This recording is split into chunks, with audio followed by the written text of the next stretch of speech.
Indeed, in the intervening 216 days, I have visited all corners of the globe, 14 countries and counting, with further trips planned over coming months, including to Finland and to Sweden later this week.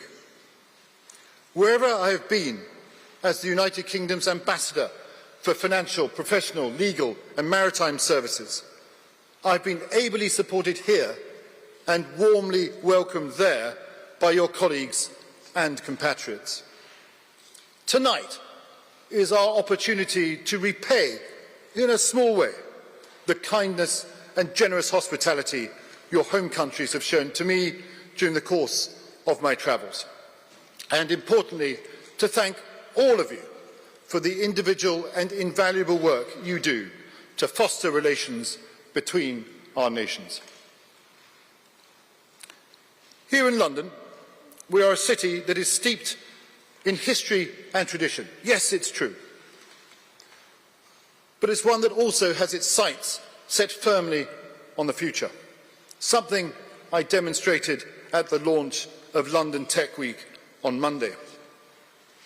There I was, at the reception which brought experts, innovators, business and government leaders from around the world together in the same room to celebrate London's remarkable tech offering. The United Kingdom is considered the third largest tech startup ecosystem globally and remains Europe's largest fintech investment hub, with at least double the number of AI-based companies found here compared with any other European nation. That all being said, due to a dinner taking place in this very room immediately after the reception, there I was, extolling those extraordinary technological strengths to an audience dressed in this, looking like one of the Three Musketeers. Mark my words, though, mark my words, all the tech bros will be wearing the same sort of thing within the next year or so.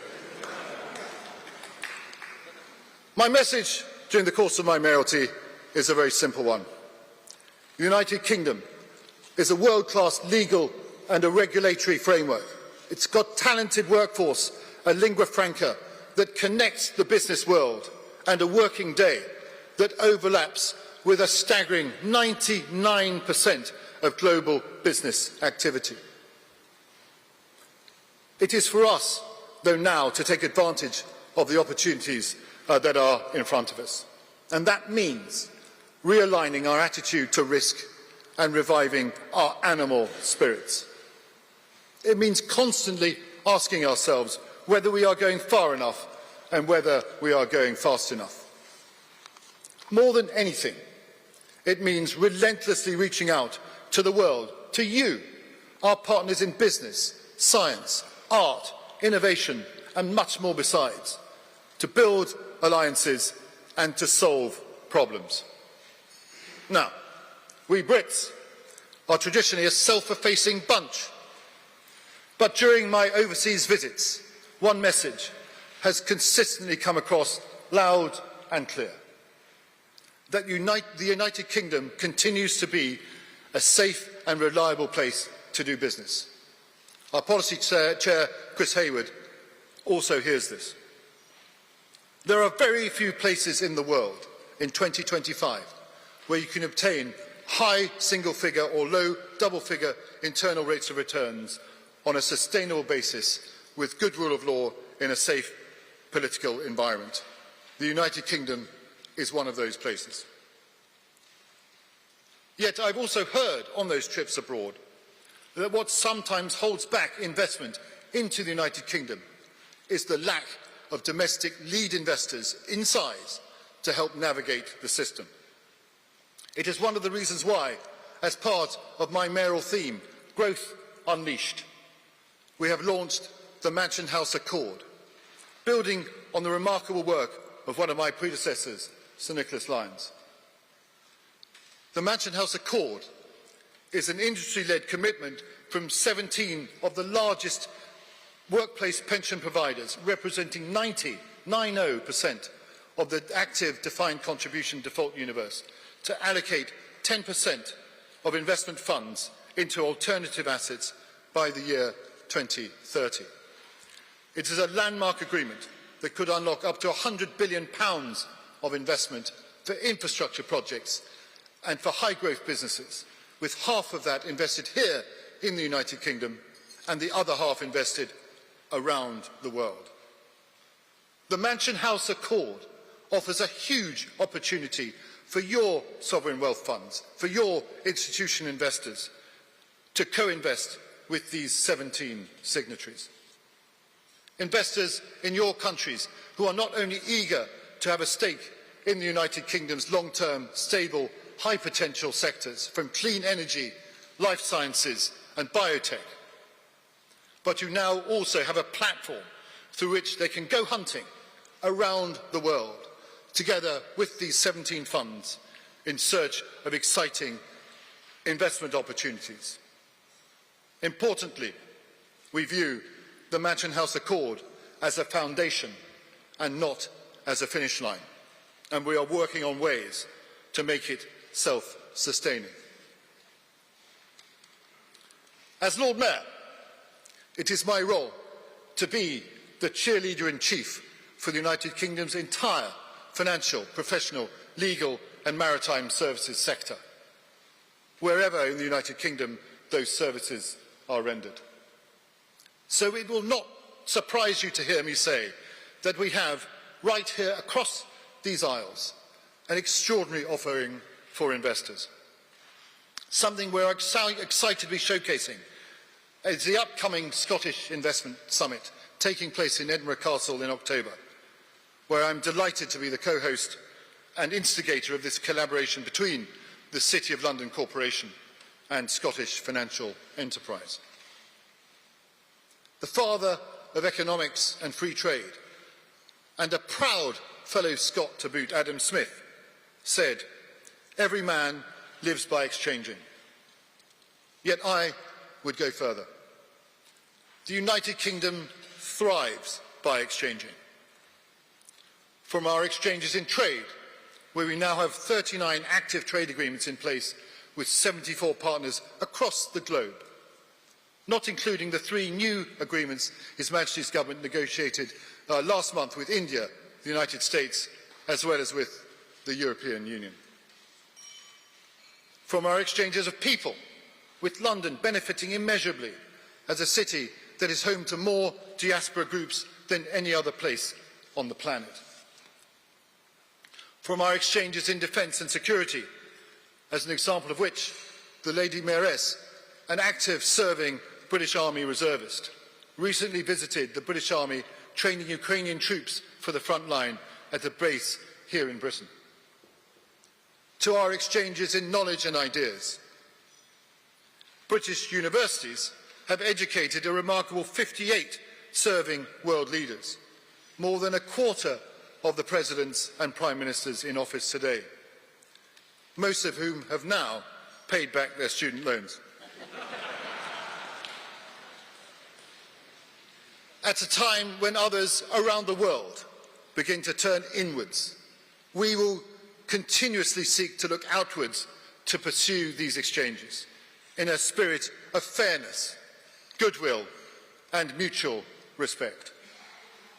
Take, as a case in point, the UK-Saudi Sustainable Infrastructure Assembly I was pleased to launch in Riyadh a fortnight ago.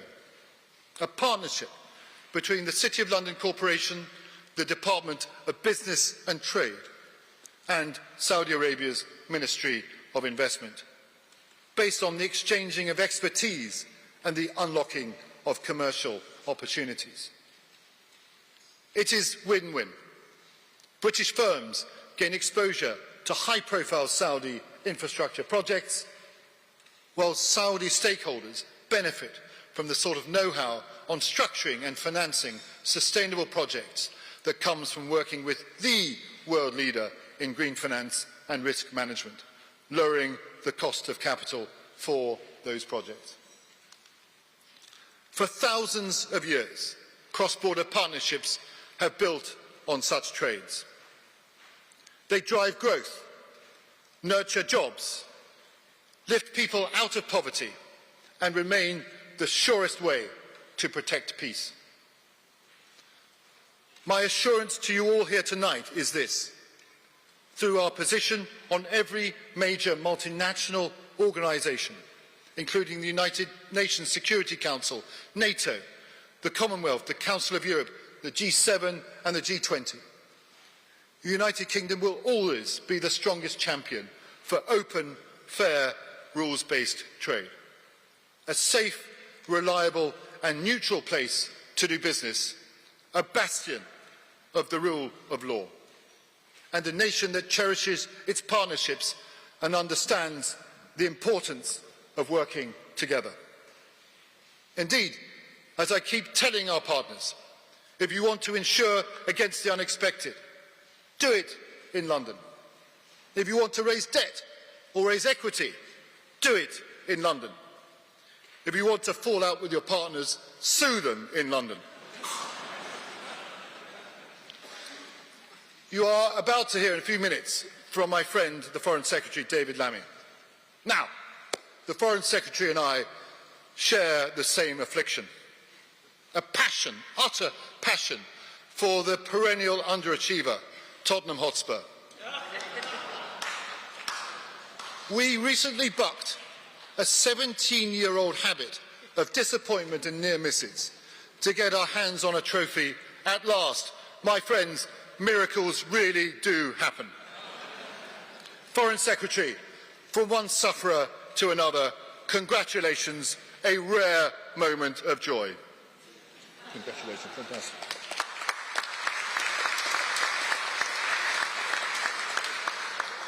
I hope you are coping, though, with the current serious split between you and the Prime Minister, with Sir Keir Starmer's Arsenal having won absolutely nothing this season. Isn't that wonderful? Isn't that wonderful?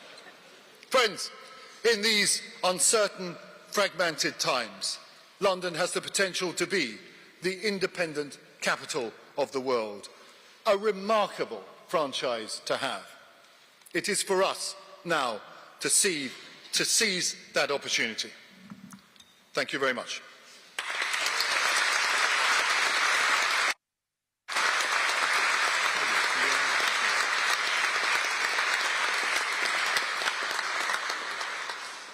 Now, may I ask you all please to stand and drink a toast with me.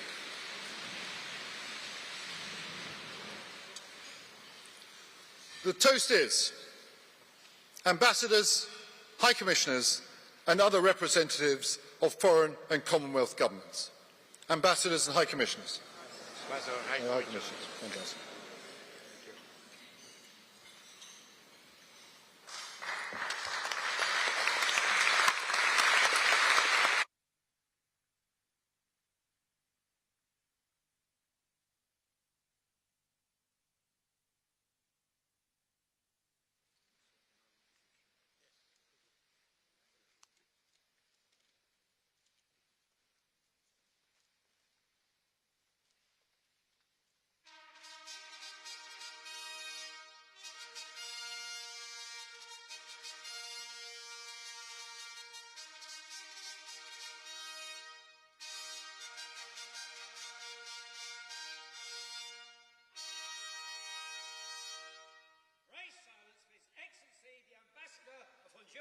And the Dean of the Diplomatic Corps, sir.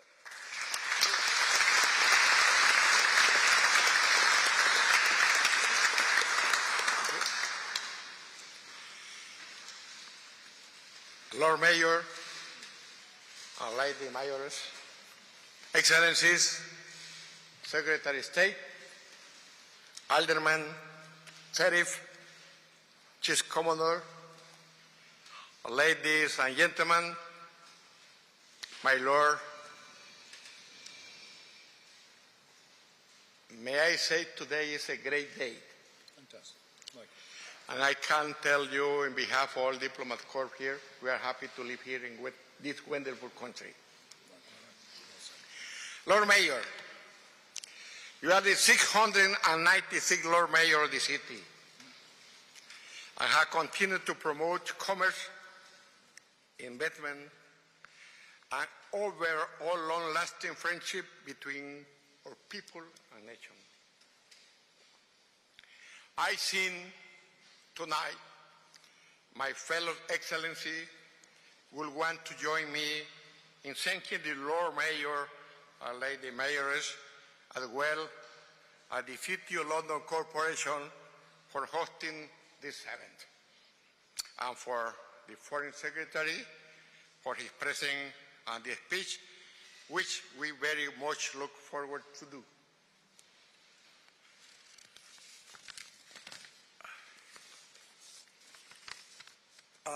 Lord Mayor, your experience and well-established and proven asset manager allow us to analyze the future of our country. Lord Mayor and Lady Mayoress, it's a great privilege to rise to pay tribute to your service. Your background, coupled with the commitment to the common good, has been evidenced during the past year. You're working hard, you travel a lot, promote United Kingdom business. This commitment to creating a society where all can flourish is deeply significant, and one that I hope will continue through the city and beyond. I wish to emphasize the first commitment of all heads of mission accredited to the Court of St. James to work for peace. That is our training, our mission, and our desire. We look for a permanent, stable, and lasting peace based on respect for international law, to fulfillment on human rights, democracy, and respect for human dignity. The world needs prosperity united among all our people. It needs effective cooperation to find solutions to the problems such as war, hunger, violence, inequality, immigration, corruption, drug trafficking, climate change, and many another, so that we can improve our quality of life and build a future to hope and faith for our people. I will also to thank, on behalf of the Diplomat Corps, the Lord Mayor Office, his wonderful team, and the Foreign Secretary for their personal and dynamic engagement with the Diplomat Corps and their attention to issues which concern us all. Please accept the solidarity of the whole Diplomat Corps accredited to the Court of St. James. Your Excellency, Secretary of State, your experience, your leadership on global issues provide us much confidence in your effort to find long-lasting peace in the distinct conflict that occurred to affect our world. We believe in you, sir. We believe in your experience. You can count on the support of the entire Diplomat Corps in a relation of frank cooperation and solidarity with the great country.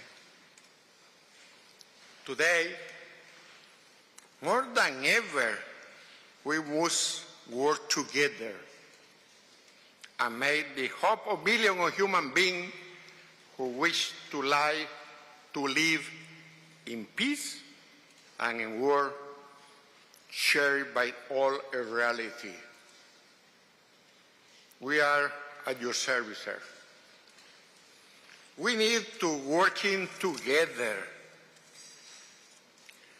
Every diplomat mission represented here tonight, this is true, is dedicated to building a stronger tie between our countries, to helping address differences that arise, to work together and all bring us together, and all that has to bring us together is we are going to meet the challenger for our time. There is no alternative. We can only master the great challenger of humanity together. Oh, it's another way. In view of all the global challenges, I repeat, climate change, conflict, poverty, hunger, disease, access to the education, the digital revolution, we cannot do that without compromise between us. We have to work together. There are so many good examples that show what we truth between states can achieve and how important and necessary is international cooperation. We're working for peace. We, the diplomats, working for peace. We try to make peace. That is our mission. That is our legacy for the new generation. Respect, tolerance, dialogue, those are the principles in which international relations, as well as human relations, should be based on. I know all of us here share the same goal, and I would like to thank and encourage everyone here tonight to keep working for a better way of life for our nation. No more wars. We are friendly people. We are human beings. Please, we have to work for the peace in the world. Please do that. Finally, on behalf of our colleague, I want to express the condolence and sympathy to all the nationals from the several countries victims of the tragic accident which occurred today at the Ahmedabad airport in the western part of the Republic of India. We pray for them. My Lord Mayor and Lord Mayoress, once again, on behalf of the diplomat corps here, represented here, I present our deepest gratitude for your kindness, hospitality, and offer again to work together for the peace. Thank you, sir. Thank you. Thank you. Yes, sir.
Lammy, Member of Parliament for Tottenham, His Majesty's Secretary of State for Foreign, Commonwealth and Diplomatic Affairs. Sir.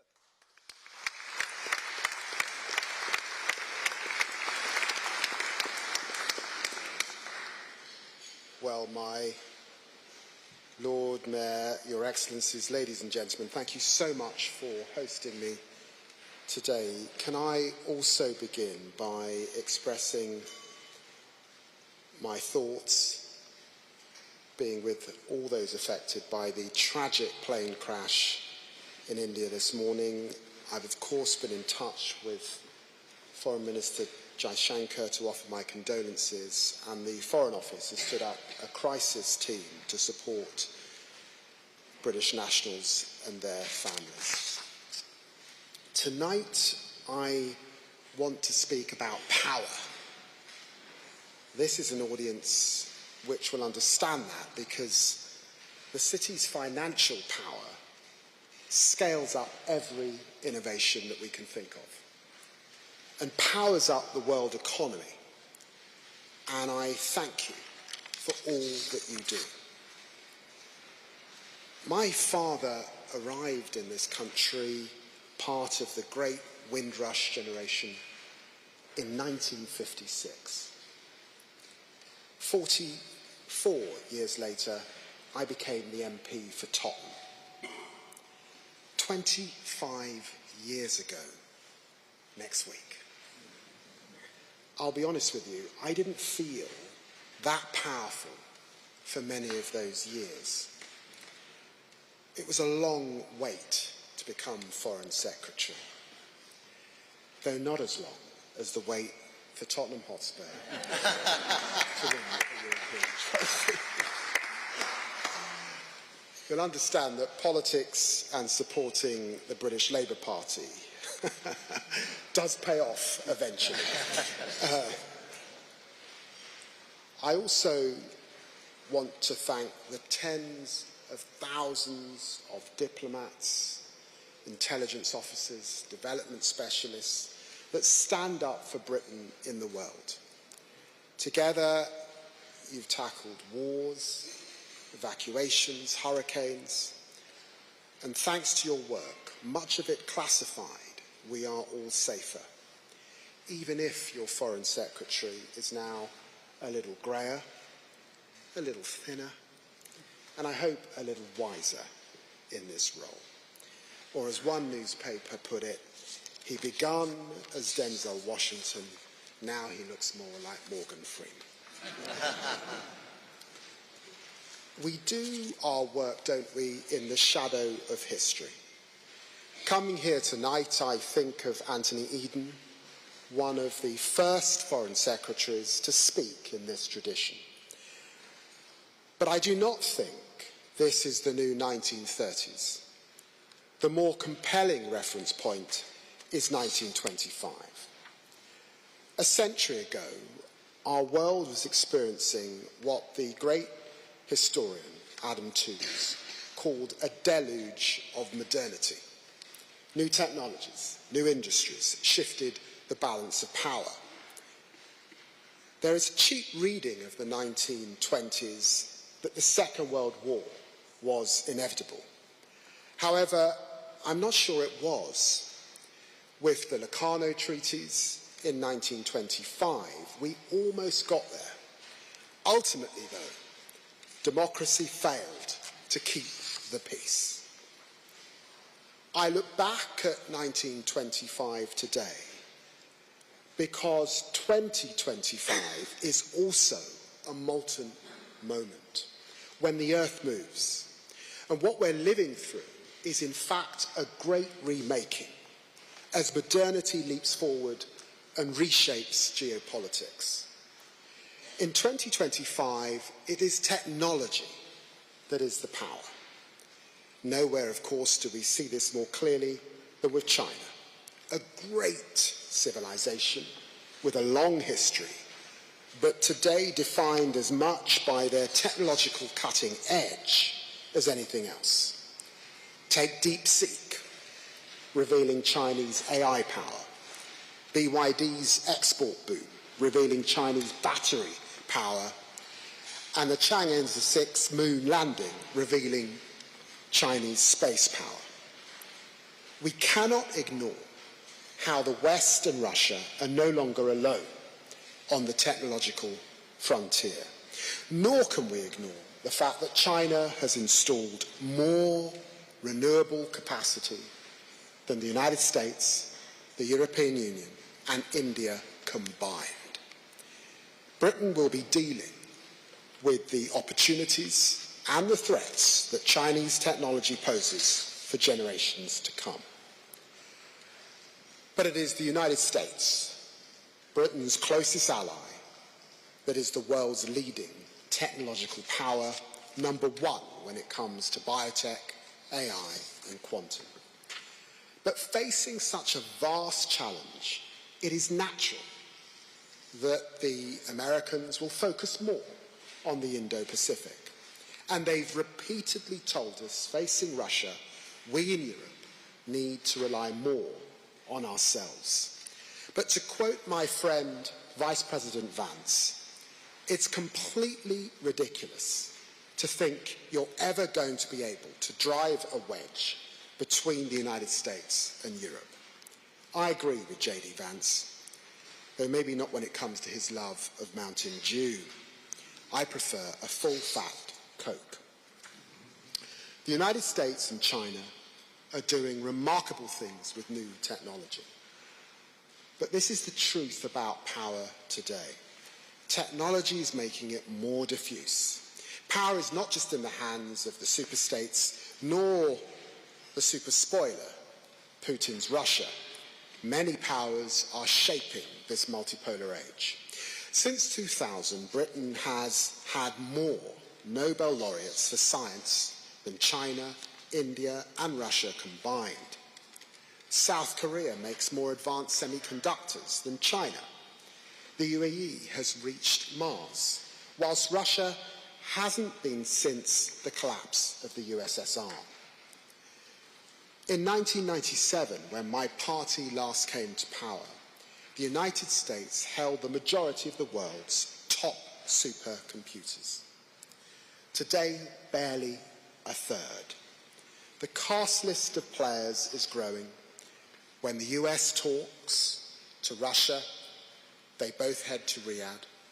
And when they talk to China, they both come to London.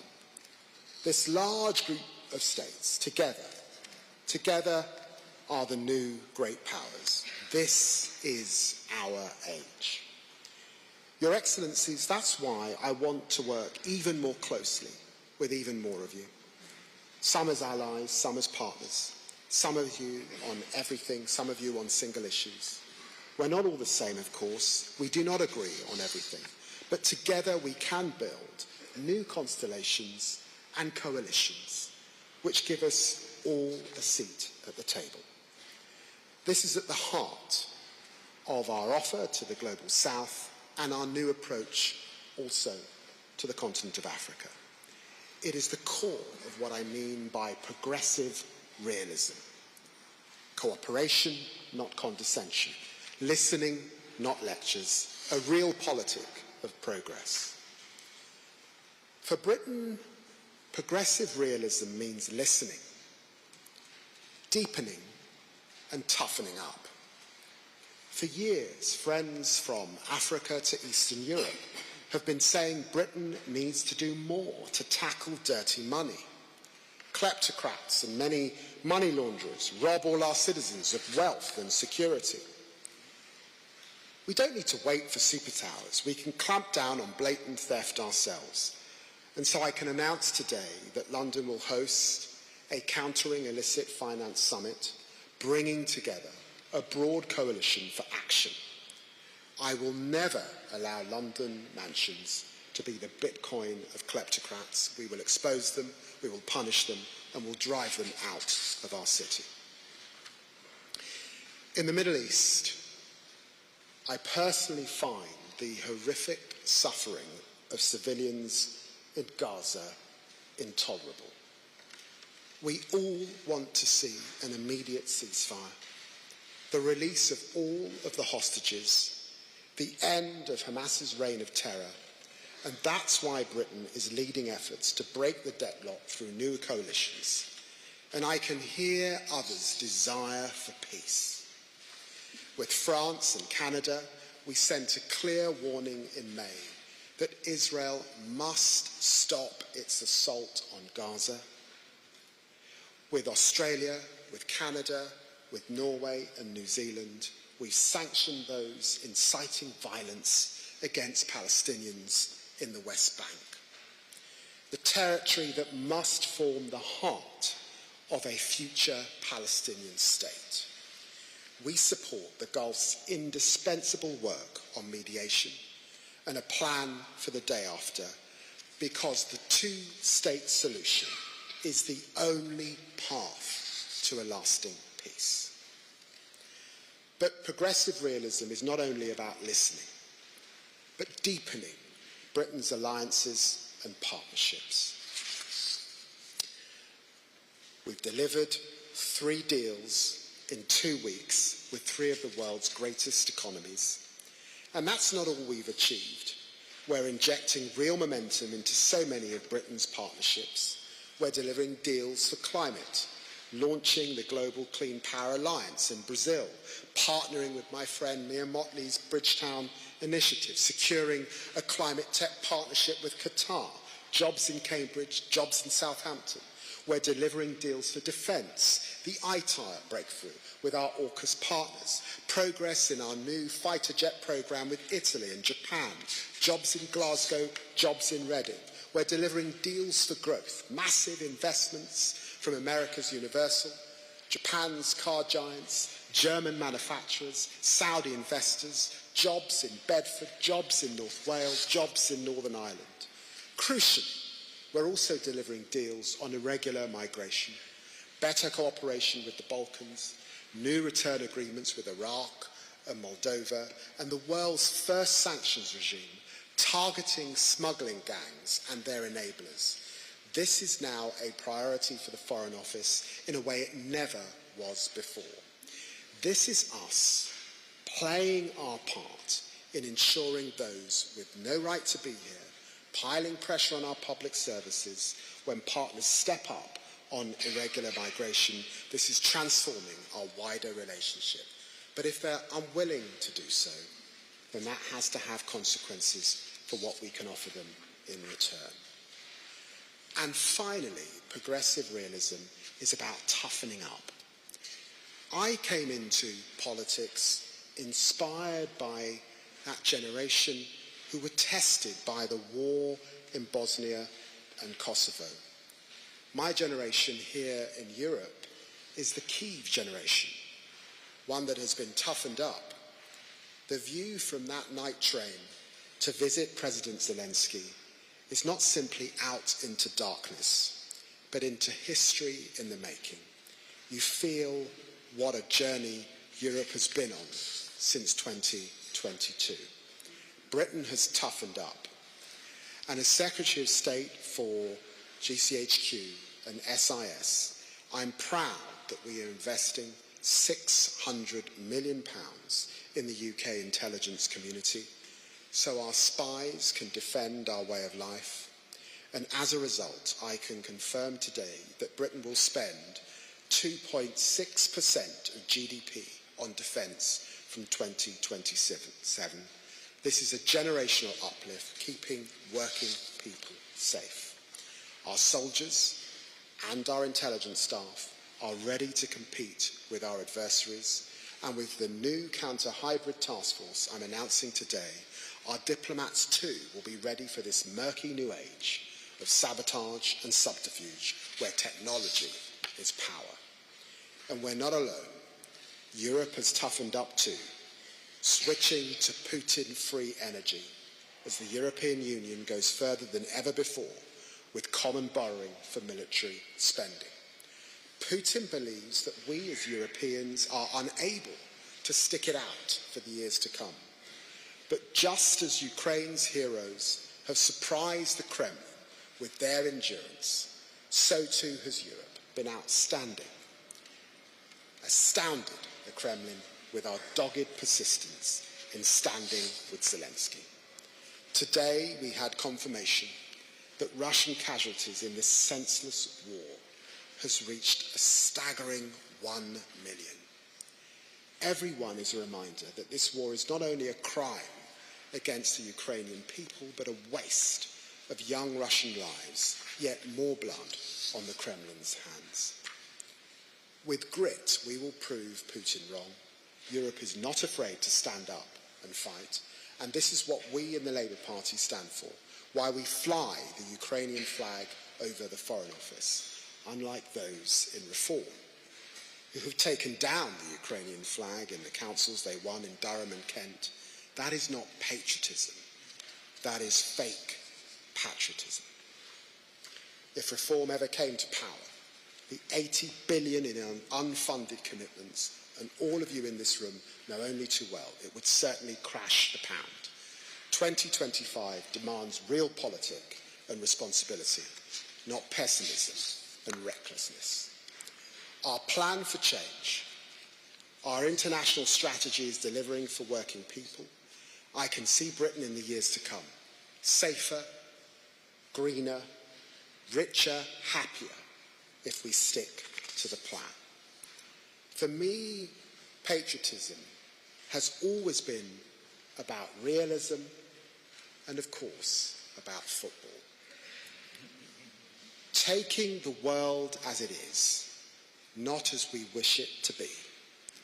Taking ourselves as we are and being proud of it. Taking actions that are both astute and bold. This is our real politic. A real politic of progress, a real politic for Britain. Thank you very much indeed.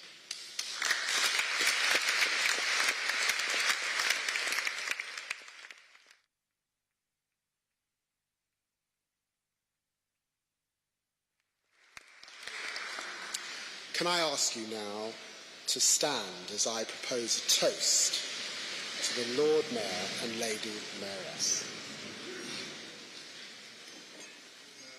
Lord Mayor. Lord Mayor. Lord Mayor.